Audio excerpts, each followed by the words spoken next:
Hello friends, welcome to Indian study पर आपका स्वागत है। दोस्तों, आज की इस वीडियो में मैं आप लोगों के लिए जीके का टेस्ट लेकर के आया हूं, जो कि आपके आने वाले एग्जाम यूपीएसआई के लिए बेहद इंपॉर्टेंट है।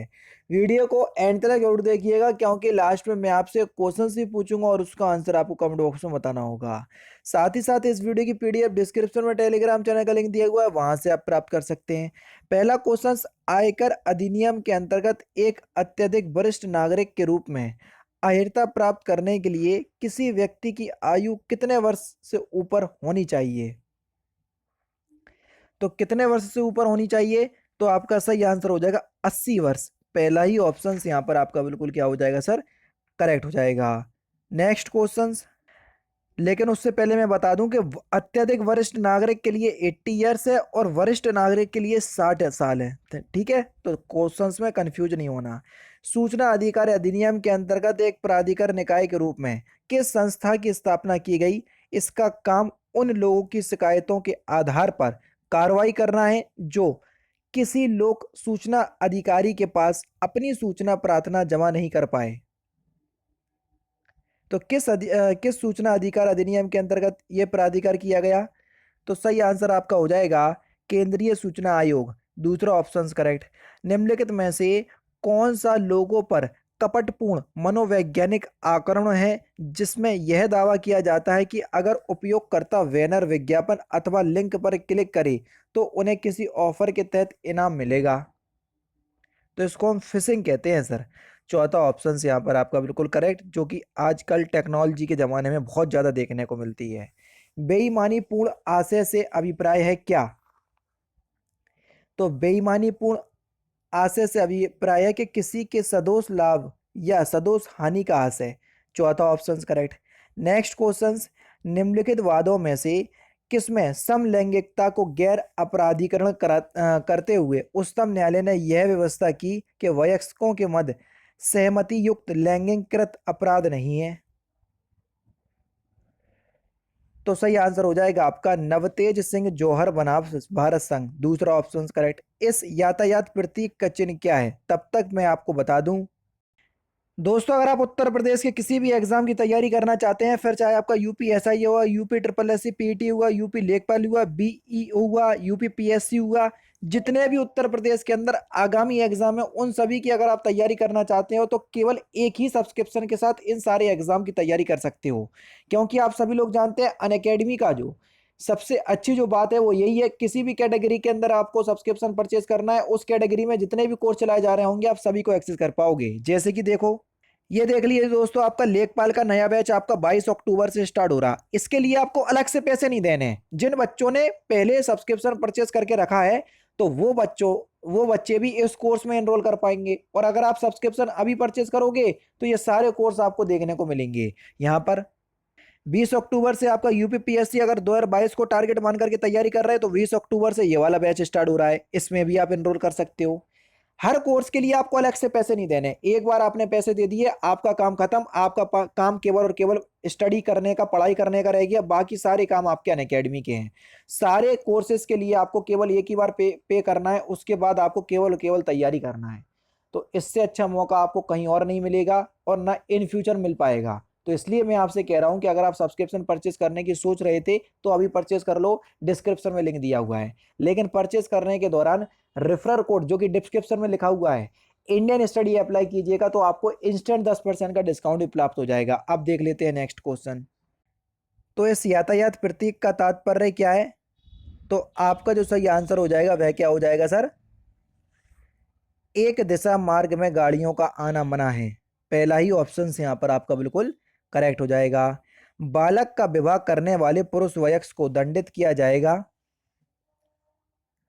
2 वर्ष तक का कारावास या 1 लाख रुपए का जुर्माना, या दोनों? पहला ही ऑप्शन करेक्ट।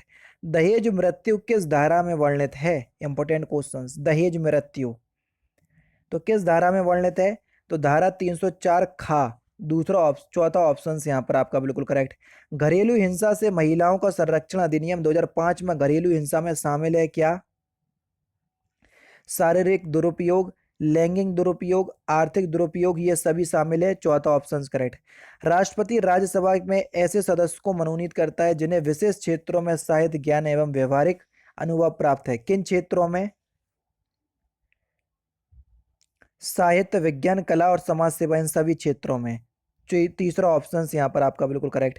ऐसा कौन सा प्रश्न है जिसे प्रश्न काल में पूछा जाता है जब सदस्यों को सदन में मौखिक उत्तर की आवश्यकता होती है और इसके परिणाम स्वरूप ऐसे प्रश्न पर पूरक प्रश्न पूछे जा सकते हैं? इस प्रश्न का नाम क्या है?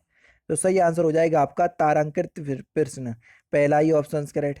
किसी राज्य विधानसभा किसी राज्य विधान परिषद को बनाने या समाप्त करने के लिए राज्य विधानसभा को एक प्रस्ताव पारित करना होगा जिसे निम्न द्वारा समर्थित होना चाहिए। किसके द्वारा समर्थित होना चाहिए? सदन की बहुमत संख्या और सदन में उपस्थित मतदान करने वाले 2/3 सदस्यों के बहुमत से। दोनों ही आपका बिल्कुल सही हो जाएगा। तीसरा ऑप्शन करेक्ट। राज्य लोक सेवा आयोग के अध्यक्ष की नियुक्ति कौन करता है? तो अगर हम बात करें राज्य लोक सेवा आयोग के अध्यक्ष की, तो सही आंसर हो जाएगा राज्यपाल करता है। दूसरा ऑप्शन करेक्ट।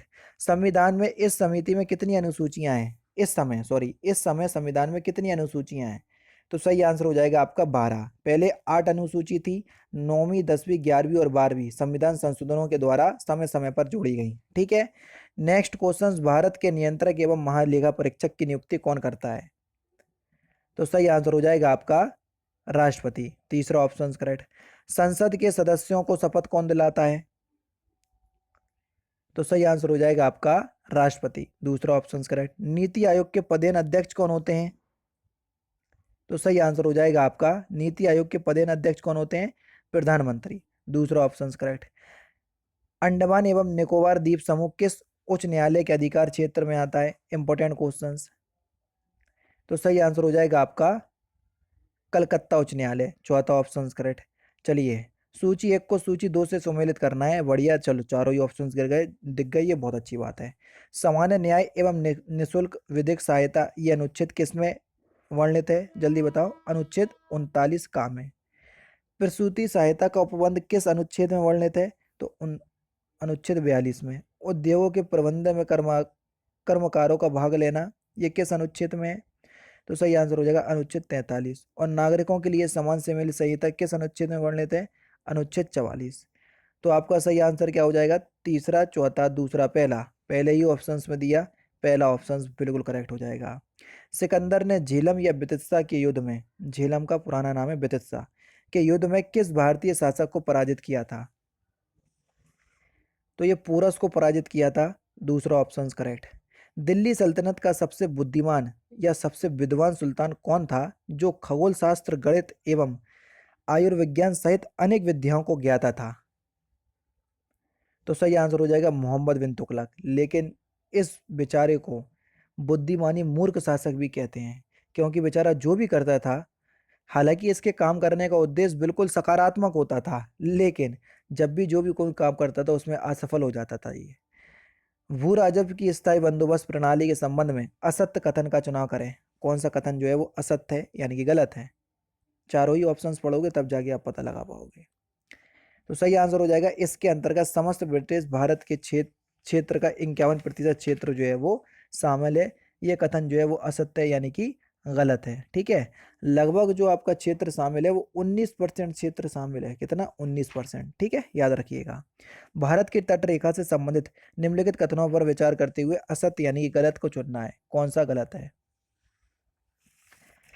तो सही आंसर हो जाएगा भारत के तटीय राज्यों में आंध्र प्रदेश की तटरेखा सबसे छोटी है। गलत। सबसे छोटी किसकी है? गोवा की। आप सभी लोग जानते हैं। ठीक है, तो इस बात ध्यान रखना। तो यहाँ पर आपका कौन सा चौथा ऑप्शन करेक्ट हो जाएगा। सबसे ज्यादा तटरेखा वाला राज्य है गुजरात, सबसे कम है आपका गोवा। ठीक है। निम्नलिखित में से किस प्रकार के वन सर्वाधिक वृत्त क्षेत्र में पाए जाते हैं? तो किस प्रकार के? तो सही आंसर हो जाएगा आपका उष्णकटिबंधीय शुष्क पर्णपाती वन। पहला ही ऑप्शन करेक्ट। निम्नलिखित में से कौन सा प्रत्यक्ष कर है? Important question. प्रत्यक्ष कर, डायरेक्ट टैक्स। तो सही आंसर हो जाएगा आपका आयकर। तीसरा ऑप्शन करेक्ट। 1 रुपए के नोट पर किसके हस्ताक्षर होते हैं? बहुत इंपॉर्टेंट क्वेश्चन। तो सही आंसर हो जाएगा सर वित्त सचिव के। कई लोगों ने जल्दी जल्दी में वित्त मंत्री लगा दिया होगा। मुझे पता है तुम लोग कहाँ गलती करते हो, बहुत अच्छे से जानता हूं मैं। प्रधानमंत्री जनधन योजना की शुरुआत किस वर्ष हुई थी? 2014 को हुई थी, क्योंकि ये योजना गिनीज वर्ल्ड रिकॉर्ड में शामिल है, इसलिए ये क्वेश्चन बार बार पूछा जाता है। उत्तर प्रदेश में तेल शोधक कारखाना कहाँ पर है? तो सही आंसर हो जाएगा मथुरा। पहला ऑप्शन करेक्ट। निम्नलिखित में से किसके लिए माध्यम की आवश्यकता नहीं होती है? तो सही आंसर आपका क्या हो जाएगा सर? विकिरण के लिए माध्यम की आवश्यकता नहीं होती है। प्रकृति में पाए जाने वाला यूरेनियम का सबसे प्रचुर मात्रा वाला समस्थानिक कौन सा है? यूरेनियम 238। चौथा ऑप्शन करेक्ट। अगार का महत्वपूर्ण स्रोत क्या है? तो सही आंसर हो जाएगा आपका लाल शैवाल।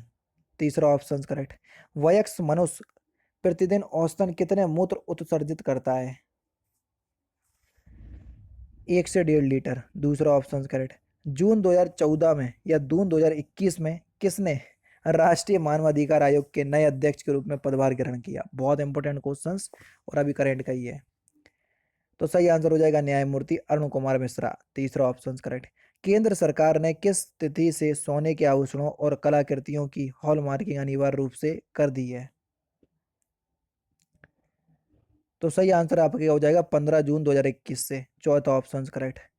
निम्नलिखित में से भारतीय राज्य में विवाह के दौरान लोकप्रिय लोक नृत्य बिया होला गिद्दा किया जाता है किस राज्य में?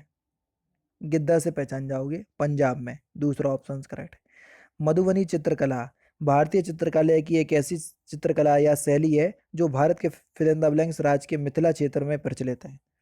तो मधुबनी पेंटिंग आप सभी लोग जानते हैं, बिहार की है। तीसरा ऑप्शन करेक्ट। बड़ा इमामबाड़ा कहाँ पर स्थित है? ये तो बहुत सिंपल क्वेश्चंस है, तो इस क्वेश्चंस का आंसर आप मुझे कमेंट बॉक्स में बताएंगे। तो दोस्तों ये थे आपके 40 जीके के इंपॉर्टेंट क्वेश्चंस जो कि मैंने आज की इस वीडियो में आपको कंप्लीट करवा दिए। वीडियो अगर आपको अच्छी लगी हो तो प्लीज़ दोस्तों वीडियो को लाइक और शेयर जरूर कर दीजिएगा। तो दोस्तों फिलहाल की वीडियो में तो सिर्फ इतना ही। अगर आपको वीडियो पसंद आए तो प्लीज़ दोस्तों वीडियो को लाइक कीजिए, शेयर कीजिए और साथ ही साथ हमारे चैनल को सब्सक्राइब करना ना भूलें, क्योंकि वो इसी तरह की वीडियोस आप लोगों के लिए लाता रहता हूँ। नमस्कार दोस्तों, जय हिंद, जय भारत।